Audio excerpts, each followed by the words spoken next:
Started, na?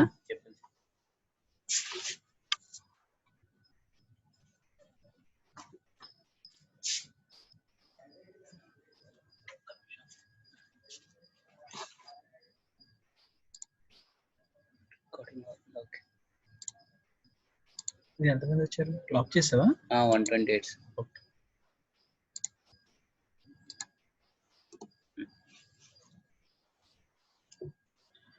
So, good morning, students. Good morning, everyone. Hope everyone is comfortable. So, today our class is the continuation of the previous class, functioning of instruments in biochemistry. Okay. So, we had seen the functioning of instruments. Now we are seeing the quality, how the quality is maintained in the biochemistry. Okay. So, we know the basic thing is concerned with the functioning of instruments is investigation and diagnosis. So investigation is very important for diagnosis of a disease, depending upon which we'll give the treatment. So last class we had seen all different instruments which are functioning in the biochemistry lab. So centrifuge, colorimeter, semi-auto analyzer, fully auto analyzer, electrolyte analyzer, HbA1c analyzer, and incubator and distilled water apparatus. These are the basic instruments which are present in the lab. And this is the centrifuge. We know what is the use of centrifuge.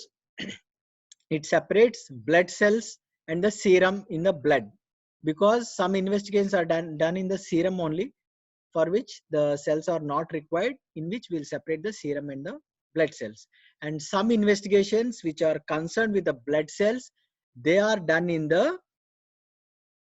complete blood sample only, means including cells. And some parameters, especially most of the biochemical parameters, does not require cells, and we will analyze the parameter in the serum. So that's why we'll separate the blood cells from the serum. And this centrifuge separates the blood cells and the serum by the principle of sedimentation. Okay. So next is the colorimeter. So you had seen the colorimeter. So this is the colorimeter, and you have done many experiments also. So what is the first thing done in the colorimeter is, you will take a test tube and you will take the reagent and sample, and you will take the reagent and standard. So first you will pipette the reagents and the sample and standard. All these you will pipette in a test tube. That is the first step. After that, you will incubate it. Incubate it at room temperature. That means you will keep the test tube aside for some time. That is incubation at room temperature, or you will incubate in boiling water bath, that is at 100 degrees. So depending upon the parameter that you have to assess, you will decide the incubation method. Okay. So after pipetting, after incubation, you will take the readings. You know how to take the readings. You will adjust the wavelength, particular wavelength, and you will add the sample in this cuvette, and you will keep the cuvette. Okay, and you will take the readings. So after taking the readings, you will calculate the absolute value of the parameter. So these are the steps that are done in the colorimeter. So all these steps we are doing manually in the colorimeter. Okay. So pipetting, incubation, the taking the ODs and calculation, all these are done manually in the colorimeter, and one by one we have to do in the colorimeter, one test after the other test. Okay. So this is about the colorimeter. And coming to the semi-auto analyzer, you had seen different semi-auto analyzers in the last class. This is the semi-auto analyzer that we are using in the Gayatri Hospital. Okay. So coming to semi-auto analyzer, what we will be doing is, in colorimeter you will take the test tubes. In semi-auto analyzer we will take the Rhea vials.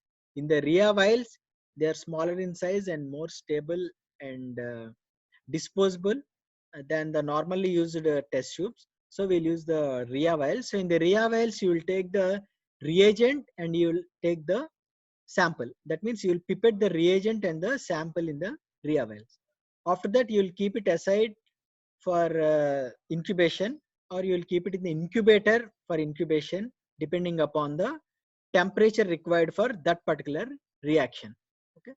So these two steps we will be doing manually in the semi-auto analyzer. And after that, we'll aspirate. Okay, we'll keep the Rhea vial in the tube. So in this semi-auto analyzer, you can see a small tube. So in the tube, we'll keep the Rhea vial and we'll press the yellow button which is present at the bottom. So the analyzer will take the reagent mixture and it will calculate the ODs and it will calculate the final result and it will be displayed on the screen. So here you can see Merrill is written.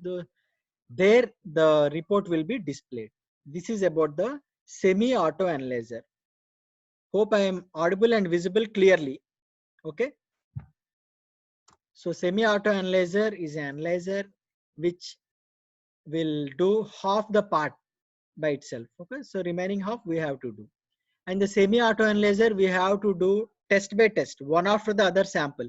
It will do some of the work, it will save some of the time, but we have to do one after the other tests. Okay. And coming to fully auto analyzer is a very big equipment. And this fully auto analyzer and semi-auto analyzer requires AC air condition for its functioning, because while doing the test, the instruments will get heated. So in order to cool them, air condition is required for semi-auto analyzer and fully auto analyzer. Okay. So these are the semi-auto analyzers. And this is the semi-auto analyzer which is used in Gayatri Hospital. Okay. And last class you had seen anyway. In semi-auto analyzer, all the steps will be done by the analyzer only. All the pipetting, incubation, reading, calculation, everything will be done by the analyzer. But I already told you the analyzers won't be having mind, so we have to give them instructions by which they will follow the instructions given by us with our mind. Okay. So initially the analyzer should be checked whether all the reagents are present and all the cuvettes, sample cuvettes, reagent cuvettes, all are present in the instrument or not. And the commanding also we have to check in the monitor. So after this, the reagent will do remaining things by itself. Okay. So most of all the auto analyzers are connected with the CPU and the monitor through which we will give the instructions. Okay. So this is the auto analyzer when it is open. So here you can see in the left part, you can see the outer ring is for cuvettes, sample cuvettes. So sample is kept in this space, and in the inner ring on the left side are reagent cuvettes in which we will place different reagents. Okay. And here in the right side, you can see a circular part that is for reagent reaction cuvettes. Means after the addition of the sample and the reagents, the reaction will take place in the reaction cuvettes. So closer view, you can see the reagents and the outer ring is for the cuvettes. And the cuvette size is different. We had seen in the last class. The analyzer that we are using is the size is 24. That means we can analyze 24 samples at a time. Okay. And you had seen the reagent bottles in auto analyzer. These are the sample cuvettes which are placed in the outer ring.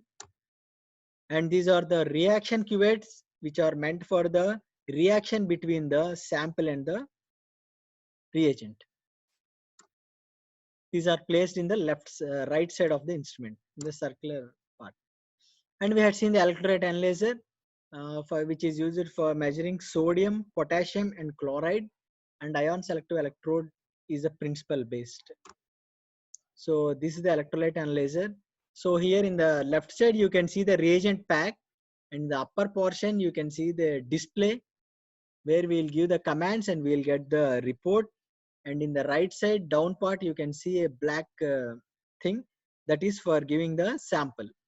We'll lift that and we'll give the sample. So here you can see how the sample is being given in the electrolyte analyzer. It will take the sample and it will display the report on the display screen. And left side you can see the printout, how the printout is coming. So this is the electrolyte analyzer used in the Gayatri Hospital. Okay. So here you can see the hand holding the reagent pack, and the right side there is a black colored thing. We'll lift that and we'll give the sample. And in the upper portion, you can see the printout. So after getting the result, we can see on the display and we'll get the printout from the upper portion. So this is the electrolyte analyzer. So the principle based is ion selective electrode. It will select specific electrolytes and it will calculate. Next is HbA1c analyzer. HbA1c analyzer, the principle is fluorescence immunoassay. So immunoassay means the reaction between antigen and antibody, antigen-antibody reaction, and it is combined with the fluorescence. So simply we will see the principle. So this is the principle, antigen. So the HbA1c acts as antigen here, and we will add the antibody to the HbA1c.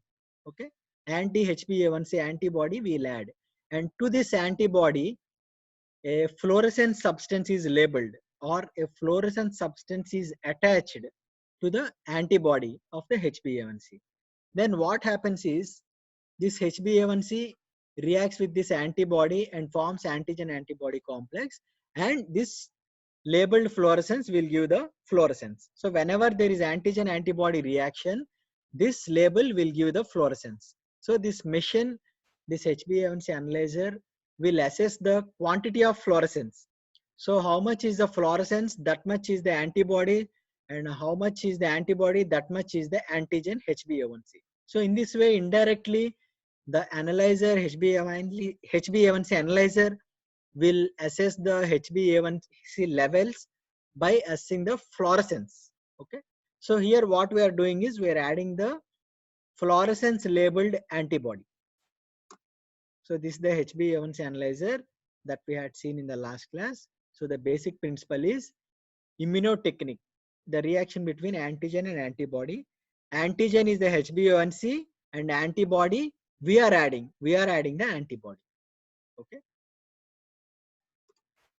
And this is incubator. We know different reactions will take place at different temperatures. So incubator is necessary for the reaction between the sample and the reagent to be completed comfortably. So that's why these incubators, the upper portion you can see, we can adjust the temperatures on the incubator, and we can keep the test tubes or Rhea vials in the incubator so that the reaction will be comfortably completed.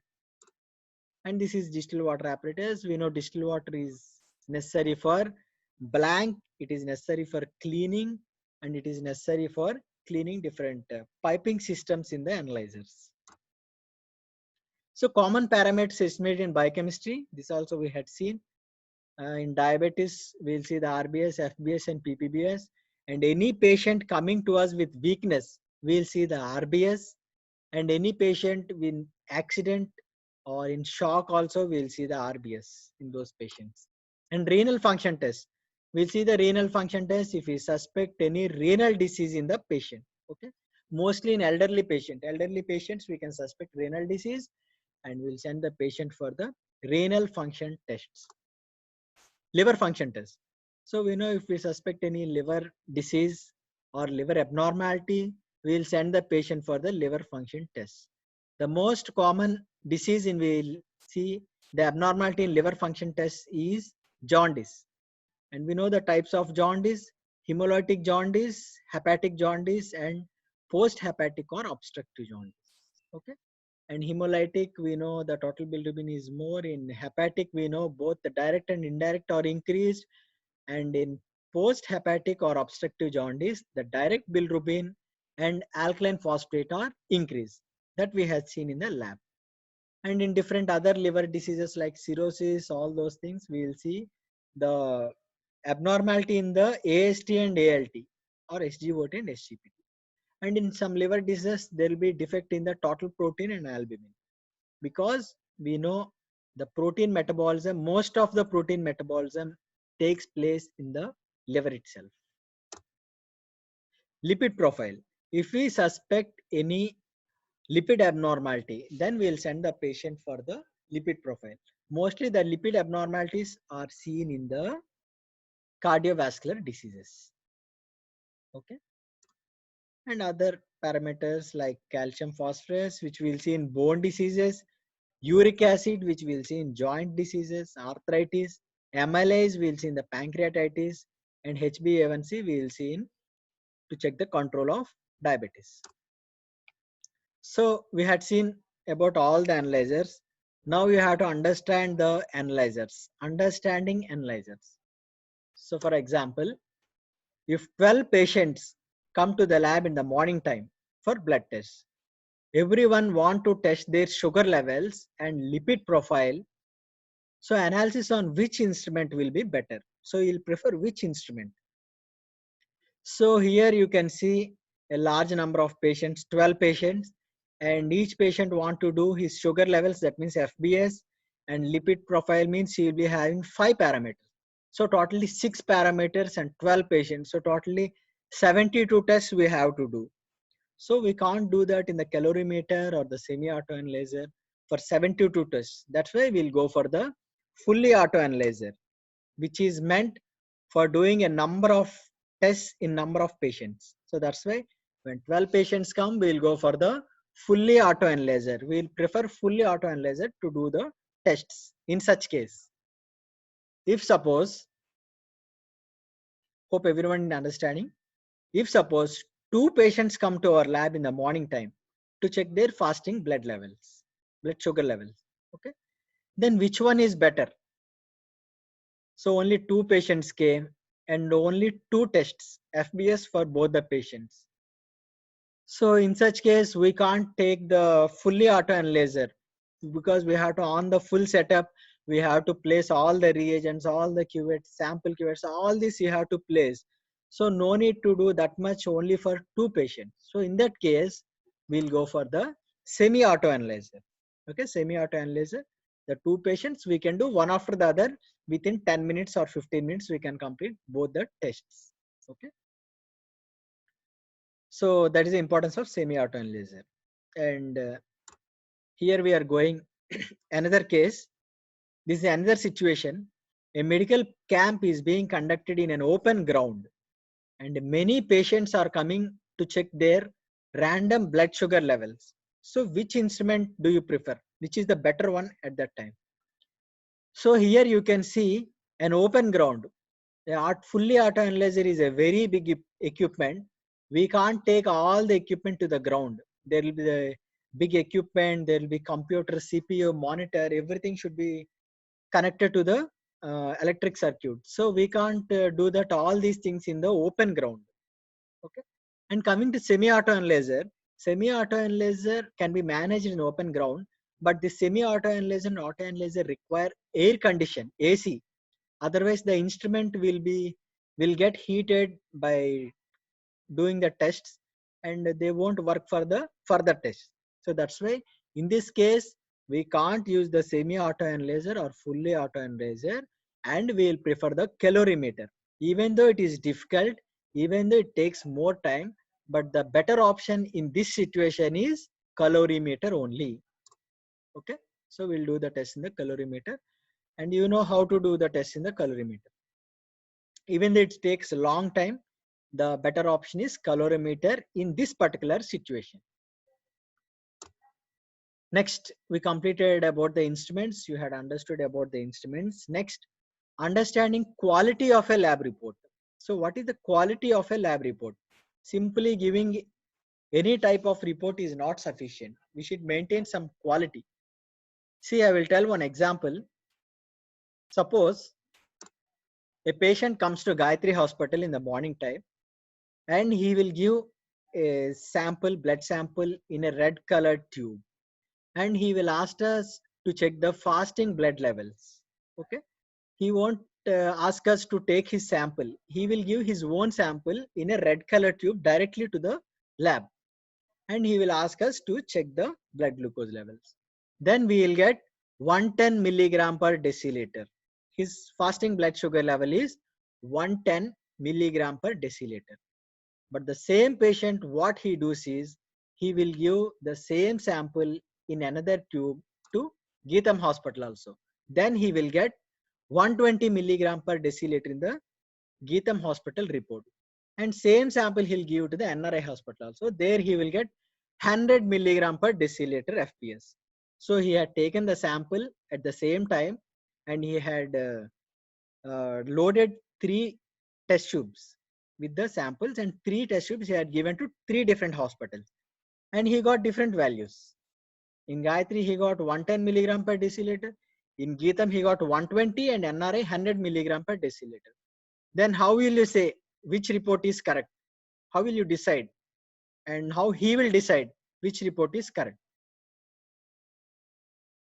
So you can't say the Gayatri report is correct because you are studying in Gayatri, because the Geetam students will tell their report is correct and NRI student will tell their report is correct.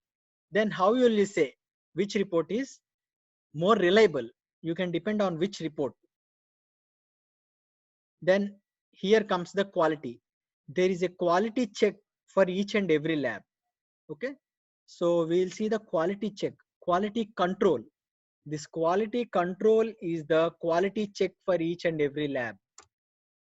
So remember, quality control, you have to see in any lab whether it is maintaining the quality control or not.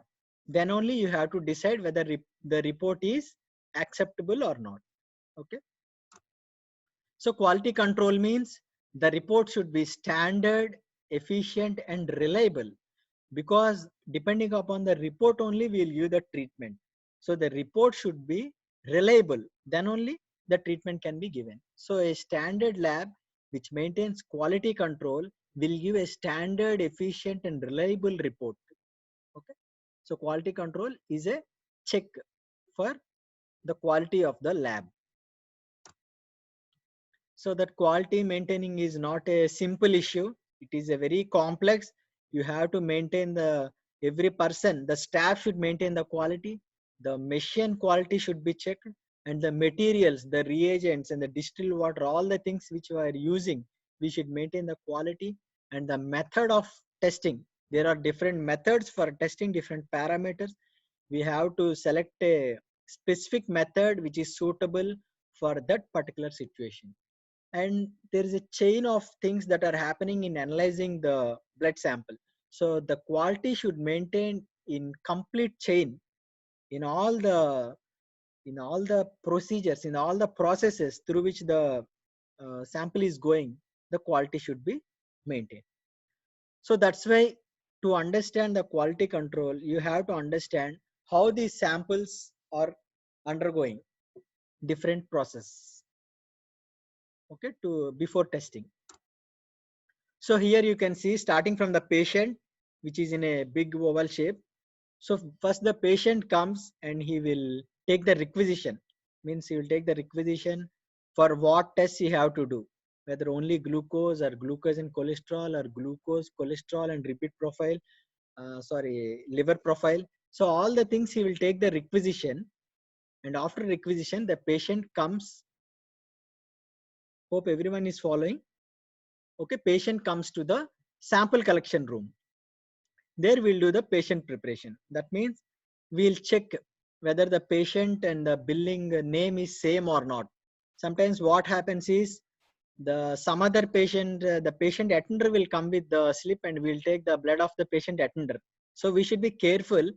We should check whether the name on the bill and the patient sitting before us is same or not. Then only there won't be any errors. Okay. So after checking that, we'll make the patient comfortable. We'll tell him what we are doing. We'll tell him, don't get worried. We are going to take a sample. There'll be a small pain. So don't get worried. Be comfortable. So the patient will be sitting comfortably. After that, sample collection. Sample collection, we'll collect the sample with a syringe. The amount of sample depends upon the number of tests, and the sample is collected from the median cubital vein. All these So after collecting the sample handling. So after collecting the sample, we'll load this sample into different test tubes depending upon the investigation. Suppose blood cells are needed, we'll put in the violet colored sample, violet colored test tube. And for most of the biochemical parameters, the cells are not required. In that case, we'll keep in the red color test. So all this is sample handling and sample transport. So once the sample is collected, it is transported to the laboratory where the parameters are analyzed. So sample transport is also very important, because not in all cases the patient will come to the lab. In some cases, the blood may be collected in the wards. So in that case also, the sample should be transported from the ward to the laboratory.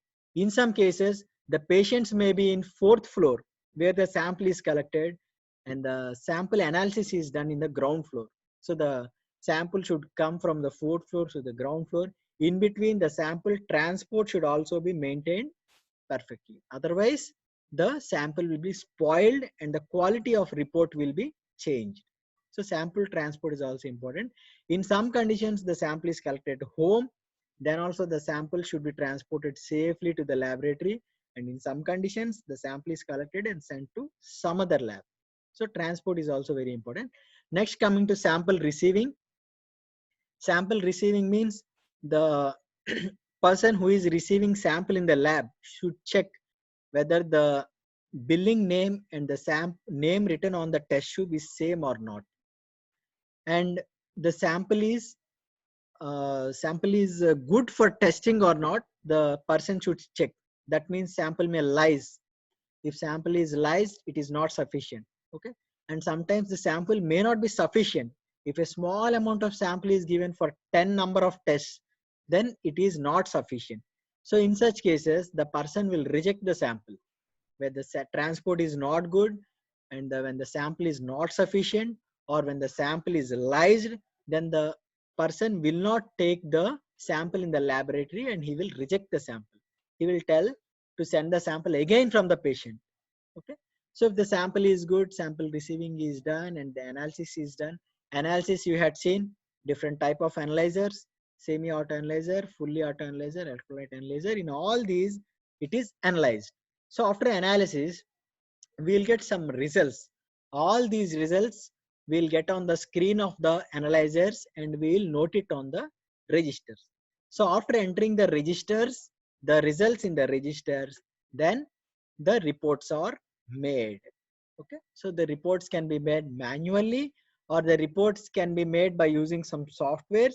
Anyway, the reports are made in the laboratory. Okay. And these reports are issued to the patient again. So in all this process, the quality should be maintained in each and every step. Then only the final quality of the report will be maintained. If suppose all the things are maintained perfectly and the person who is doing the report, who is typing the reports, types the wrong report, then all the things will be wasted. The quality will not be maintained. Okay. If suppose in Geetham hospital also the value may be 110 only, but the person who is typing, if he is not typing correctly, then the report may go wrong. And for comfortable sake, these are divided into pre-analytical, analytical, and post-analytical phases.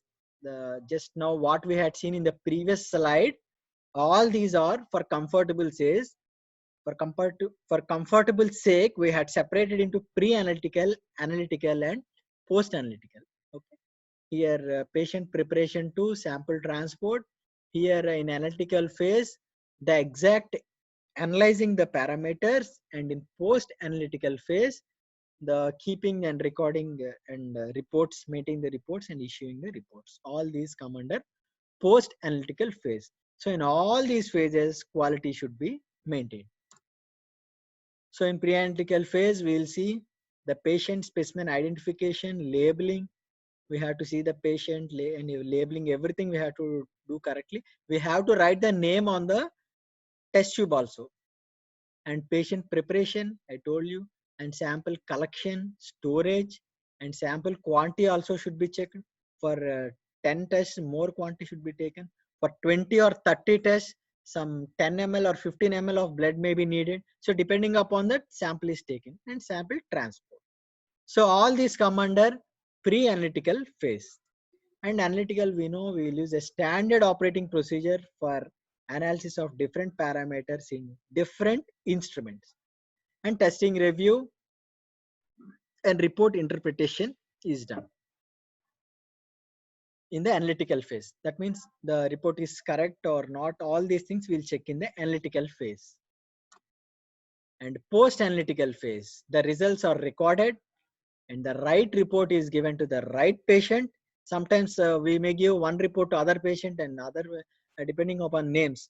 So that's why two patients may be having same name. So that's why before giving the reports, generally the patient name is confirmed, his surname is confirmed, his age is also confirmed before issuing the reports. So write report to the right patient. And maintaining turnaround time. So we should maintain the turnaround time. That is also part of quality. Means the sample collection to the report issuing, the time between the sample collection to the issuing of the report. So we'll tell the patient to come over after 1 hour, and we should give the report after 1 hour. We should not tell the patient to come over after 1 hour, and we should not give the report after 5 hours. Okay, that is not the quality. That is the maintaining turnaround time. Hope everyone is clear. We'll go into the next thing, the quality. These we are seeing what is the process, all the things that are happening in the lab. What is the different steps at which the sample is going. We had seen all these before giving the reports. All these steps will take place. These are divided into pre-analytical, analytical, and post-analytical. So in all the things, the quality should be maintained. But the main thing is anyway analytical part, the assessment, the estimation of different levels in the blood, different parameter levels in the blood is the main thing, that is analytical part. So maintenance of quality control is the main part, is always analytical, but in all steps it should be maintained. Then only the report will be of good quality. So accuracy and precision, you have to remember two things. So this denotes the quality in the lab, accuracy and precision. So what is accuracy? So accuracy means closeness between measured value and true value. So always there is a true value of a sample. If there is a sample, the true value, the exact value of parameter may be 100. If suppose the exact value, the true value in a sample is 100 milligrams per deciliter is the glucose value in that sample. So if we measure in our laboratory, we may get 98. So that is accuracy. How close it is to the accurate value, the exact value, the true value. That is the accuracy. The difference between the exact value and the value which we get in our lab is the accuracy. Okay. So accuracy is the closeness between the measured value and the true value. So we have to check whether our report is having accuracy or not. Precision. Precision is closeness of results measured repeatedly under same condition. Suppose if we do a test for glucose in our instrument, we will get 98 milligram per deciliter. Again, if we do the test, then we will get 97 milligram per deciliter. Again, if we do the test on the same sample under same conditions, we will get 99 milligram per deciliter. That is good precision. It should not be much difference. Suppose first time we get 98, then second time we will get 89, then there is no precision. Similarly, accuracy also. The accurate value is 100, but we got 88. So there is no accuracy.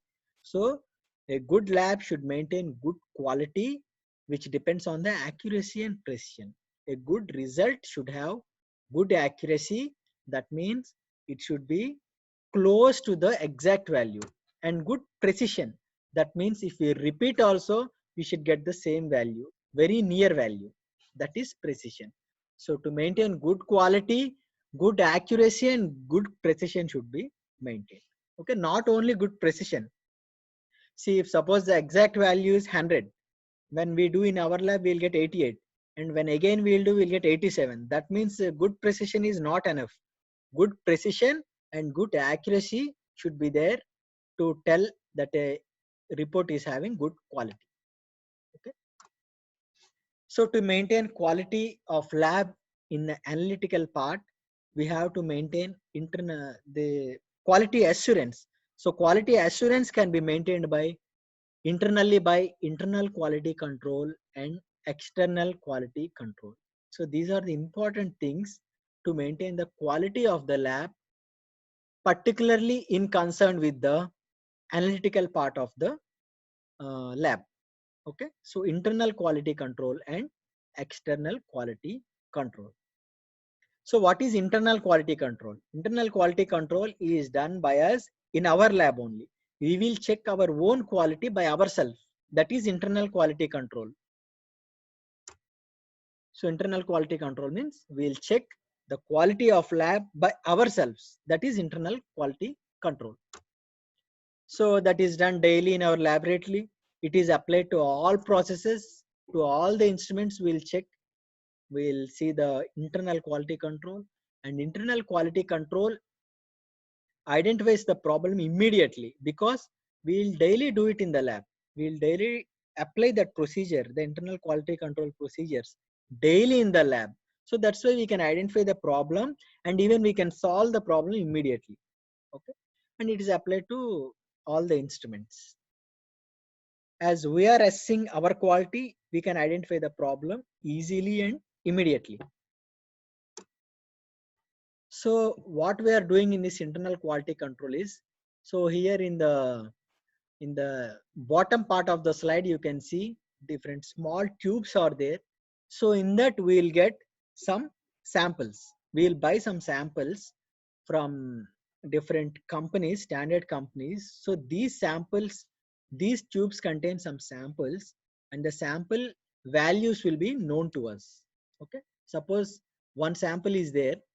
In that the glucose value is 100 and the cholesterol value is 200 and creatinine value is 1.0. So we will be knowing the values in that sample. So that sample daily we will run in our instruments and we will compare whether we got those accurate exact values or not. Okay, because we know the values, the company will give us the exact values before only along with these tubes. So daily morning we will run those tubes, those samples, those synthetic samples. Those are not exactly the serum samples, they are synthetic samples. So these samples daily will run in the lab and we'll check whether we got the exact reports, exact results, or there is variation from the reports. Okay, so in internal quality control we know the values and we know the acceptable range also. When we buy the internal quality controls, the company will give us the values and also the acceptable ranges. So if suppose the glucose value is 100 given by him, then the acceptable values may be 96 to 104. So in that way, we can, if exact value is, we got the exact value, it is well and good. If we get acceptable values also, it is good. Okay. So suppose we'll run a sample and we'll get different values. And these are the values given by the company. This the sample which the company had given will be having 100 milligrams RBS, 1.2 creatinine, 32 urea, 210 cholesterol, 2.2 total bilirubin. These are the values of the sample, internal quality sample that we bought from the company, and we'll check our values. Suppose we got our values in these ranges. You can see the ranges on the right side of the slide.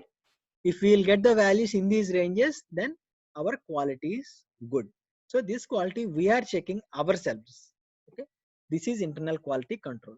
So internal quality control is nothing but we are running a sample, we are running a quality control, or we are running a sample whose value is already known to us. And if we get the same value, our quality is good. If the value is very away from the range, then we have to check the instruments and reagents, all the things, and we have to correct. So internal quality control, generally it contains a norm and path, QC norm and QC path. We'll run a normal sample and abnormal sample. Okay, when we buy from the company, we'll get 2 tubes per day. One tube is of normal values, another tube is of abnormal values. So when we run both of these, when normal values are good, so our instruments are good for analyzing normal values. When abnormal values are good, then our instrument is also good for measuring the abnormal values for abnormal samples.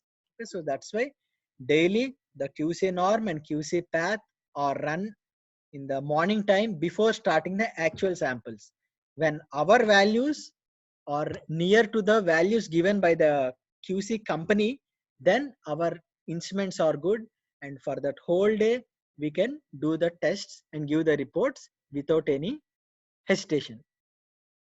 And these internal quality values, daily we'll get some values for glucose, some values for creatinine, for different parameters we'll get some values. So all these values are plotted graphically to assess the lab performance, and we'll graph it, which is known as Levy-Jennings chart. Okay, so here you can see, if suppose for glucose the standard value is 100, the midline you can see, and on first we will get some value, and again second we will get some value, we had dotted it, and again third we will get some value. In that way, for whole month we will plot the values which we got for that particular parameter, and we'll draw a graph, and we will see how much it is deviated from the standard value. So here in this graph you can clearly see the value on the fourth date is very much deviated from the standard value, and again on the 10th day you can see the value is deviated, and again on the 11th day you can see the value is very much deviated from the standard value. Means on that days there is some defect, and we have to check the instruments, reagents, and the staff, technicians, everything we have to check on that particular day in which the value is very much deviated. Okay. And nowadays the fully auto analyzer is giving these charts also for each and every parameter. So we can open the monitor of the fully auto analyzer, and we can check the Levy-Jennings charts daily for different parameters. Different charts will be there for different parameters. All these we can check in the fully auto analyzer. Okay. So this is a quality check. Similarly, Westgard rules are there. It's a set of rules to assess the quality of the lab. Okay, it detects whether the results that we are getting in the lab are within the control range or not within the control range. And it also assess the type of errors that are happening in the lab. This Westgard rules. Okay, we can sort out the error. So this is the flow chart for Westgard rules. So by following this flow chart, by running the controls, we can see whether the controls are accepted or controls can be rejected. If they are not good, it is rejected. If they are good, they are accepted. The series is accepted. So this is also a control check. Okay. So we had seen the internal quality control. So in this Levy-Jennings chart and Westgard rules, depending upon this, we can approve or reject the quality control of a lab internally. So this is all we are talking about, internal quality control. So internal quality control is nothing but we are assessing, we are testing the known values of sample, and we are comparing the known values with our daily results. Okay. And depending upon that, we are preparing the charts and we are following the Westgard rules.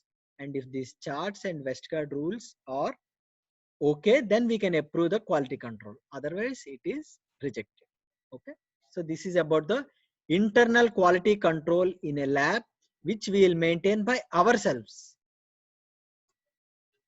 And next, another type of quality control is inter-lab comparison. So just to check by ourselves, what we do is, suppose we will get a 200 value for a cholesterol, 200 value for a cholesterol sample of a patient.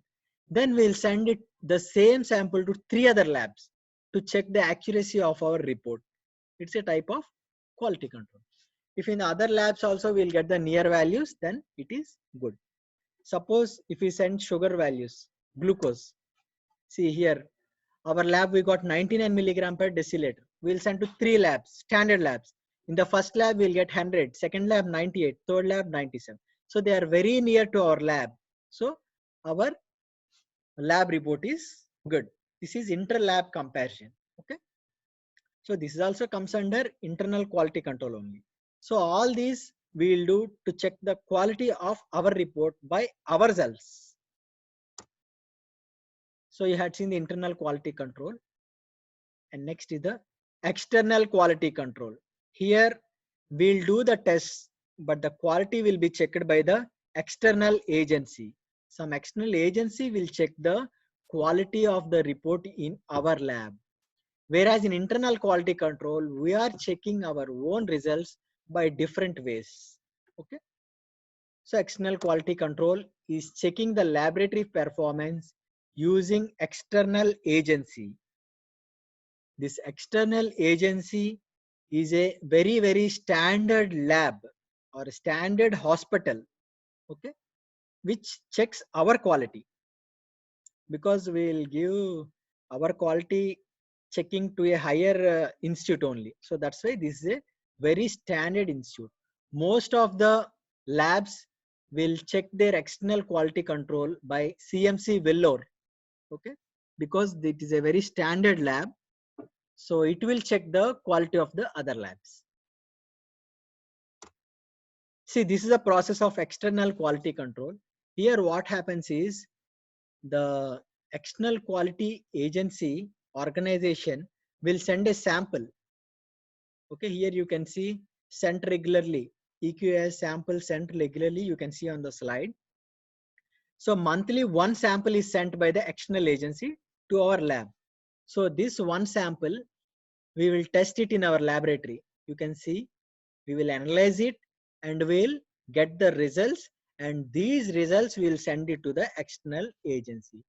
This external agency will evaluate our test results and they will give the report whether our test results are within the range or away from the range. This will be evaluated by the external agency, and finally it will give the result whether your lab is functioning, quality is good, average or bad. Okay, it will give the report. So this report purely depends on the external agency. Okay, here you can see in the slide the sample is coming from the external organization. It is sent to the lab, it is analyzed, we'll get the results. Results are again sent to the external agency, they will evaluate and they will give the report on our results. How is the quality of our reports? They will give a report. So depending upon report, we can assess whether our quality is good or bad, so that we can make the changes in the instruments and changes in the staff, changes in the reagents. All these we will do for improving our quality of the lab. Okay. Whereas in internal quality, so the main difference between internal and external qualities, in internal quality, we are running the samples whose values are known to us. Whereas in external quality control, we are running the samples whose values are not known to us. Okay. He will give the values after sending the results. He won't give the values before. And moreover, external quality is done monthly once, but internal quality is done daily or weekly. That is the main difference between the internal quality control and external. And internal quality control will assess our own quality, and in external quality control, the external agency will assess our quality. So for example, external quality agency sent a sample to us on 1st of the May. Then we had assessed all these. We got RBS 100, creatinine 1.2, urea 32, total cholesterol 210, and total bilirubin 2.2 milligram per deciliter. We got these reports. We don't know the actual reports. We got these reports and we sent these reports to the external agency. Then he will check these results with his ranges. Okay, then he will tell our report is good or bad. So here you can see this is the report sent by the external agency to us. Okay, this is the assessment report.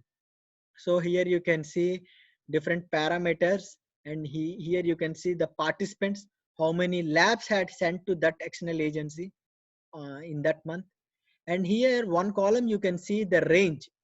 He will give the range the parameters should be to maintain the quality. And the one column you can see the value, last but two column you can see the values. These are our values, and last but three column you can see the ranges. So if our values are in the ranges, then our quality is good.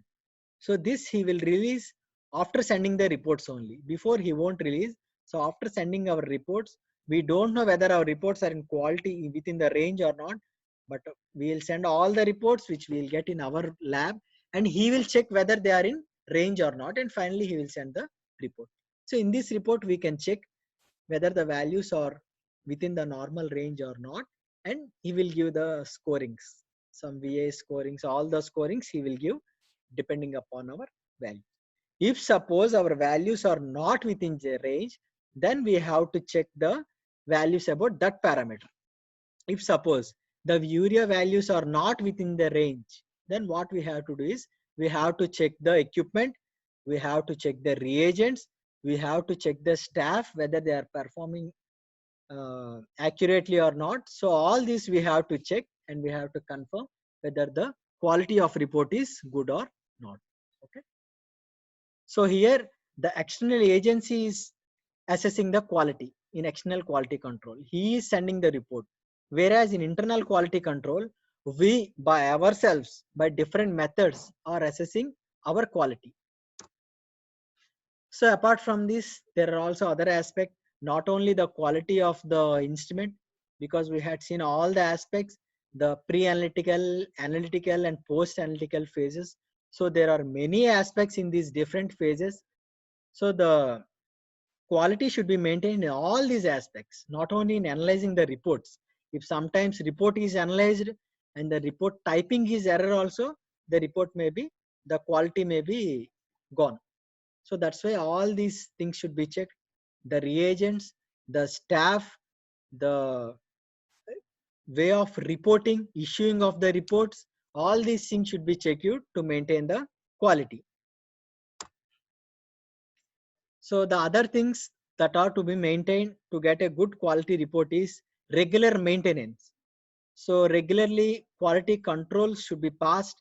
Apart from the quality controls, which I explained you before, the controls, the norms and paths, all will run daily. Apart from that, there are calibrators. These calibrators are given by the instrument companies. So these calibrators should also be run for good maintenance to get the good quality of the report. And apart from that, there is monthly maintenance and annual maintenance, which is done by the service engineer from the analyzer companies or the instrument companies. So that service engineer should come monthly or annually to maintain the instrument. So all these should be checked to get the quality report. Apart from that, pipetting. So our pipettes we should check our pipettes regularly whether we are getting the accurate quantity or not, all the samples and the reagent, and we have to check the pipette calibrations periodically to get the accurate quantities, then only we get the accurate values. And we have to clean all the pipettes, and we have to check any worn away parts. So all this to be done to get the quality report. And apart from the reagents, we know we'll get the reagents, so we have to check the storage of the reagents. They should be stored at a particular temperature, so we have to check whether the refrigerators are working correctly or not, and we have to check the expiry dates on the reagents, and we have to check the lot numbers on the reagents, because while adding these reagents to the analyzers, we have to add the lot number also in the analyzer. So we have to check the lot numbers, and we have to check the working reagents. We have to label the working reagents. See, for some reagents in the semi-auto analyzer, we'll prepare the working reagents from the main reagents. So these working reagents will expire within 1 week or 10 days. So we have to label it properly for the date. Then only we can discard it after the expiry date. Okay. And the comparison of new reagents with the old reagents. Whenever we'll get the new reagents, we have to check it with the old reagent packs, and we have to tally the values so that we can accept the new reagent packs. So these are the aspects of reagents. And coming to the staff, we have to, during appointment only, we have to appoint the eligible staff, and we have to regularly train the staff. We have to regularly give them classes about the instruments and the procedures and the safety measures they have to take for maintaining the quality of the report. And performance assessment is to be done. Okay, performance of the staff assessment to be done periodically. this is about the aspects of the staff to maintain the quality. And coming to the housekeeping, disposal of the biohazardous waste, we know if the samples are kept like that for many days, there will be contamination. And while doing the test, the surfaces also will be contaminated with the reagents and the samples. So all these should be cleaned. Then only the samples which are analyzed on the next days will be accurate. And temperature checks, we know the analyzers need particular temperatures for to work properly, so we have to check the air conditions and temperatures of the room periodically, and we have to check the fridge temperatures, refrigerator temperatures to maintain the quality of the reagents. So all these things comes under housekeeping aspect. And the final thing is documentation. So all the things that you do, you have to document before, because suddenly if some other person, some new appointed person come to the lab, either technician or the in charge, then he should understand whatever is happening in the lab before. So that's why whatever we are doing, whether it is internal quality control or interlab quality control or external quality control, you have to maintain good records. And for all this annual maintenance also, you had to maintain the records. Okay, that is documentation. This is also important for the quality control. So maintaining the quality, definitely it costs a little bit more, but the loss that we get without maintaining the quality is more. It costs more than the cost for the maintaining quality. So quality is, we know it is not a job, it is not a responsibility of a single person. So all the people should maintain the quality. It is everyone's responsibility to maintain quality in any field. Okay, so everyone understood? If any doubts, you can ask. Kumar garu, chat పెట్టండి.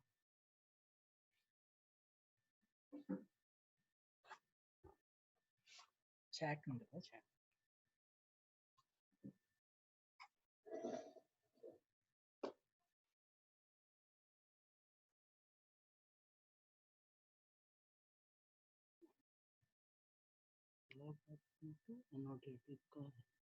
Host to all అన్నారు.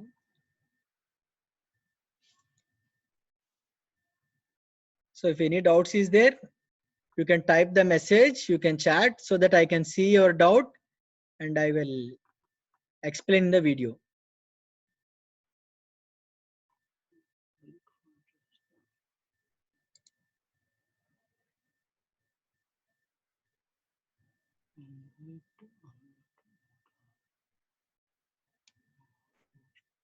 కిందకి వెళ్ళారు కదా మోడ్లోకి. ఎలా pot అన్నాడు అంటే ఏదో చేయడానికి హోస్ట్ టు ఆల్ అన్నాడు. యాక్చువల్గా ఒక్క నిమిషం.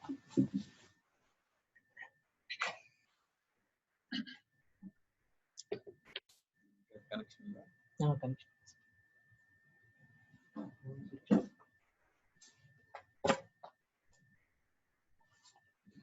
ఊర్లోనే చాట్ వస్తుంది.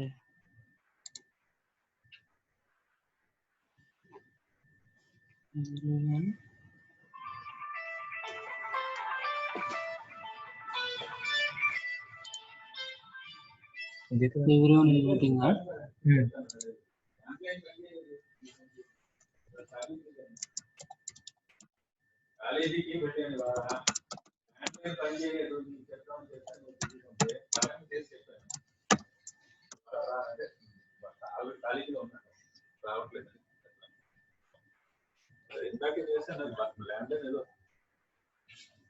So someone asked the Levy-Jennings chart, the x-axis and y-axis is to know the quality.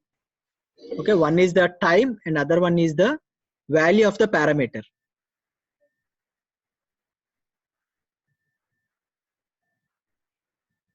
So that's Levy-Jennings charts, it is the value we got, we'll dot it daily and finally we'll see for the whole week or the whole month.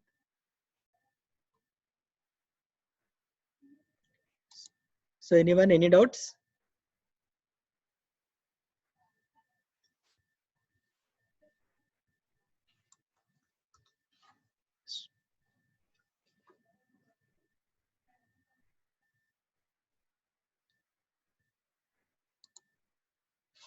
Okay, you check. Someone told some problem. Okay, you check from your side. We'll see from here. Okay. Yeah. Okay, then we'll finish the session. Thank you. Audio problem వస్తుందా? Close ఇక్కడ close ఇక్కడ ఆ green దాంట్లో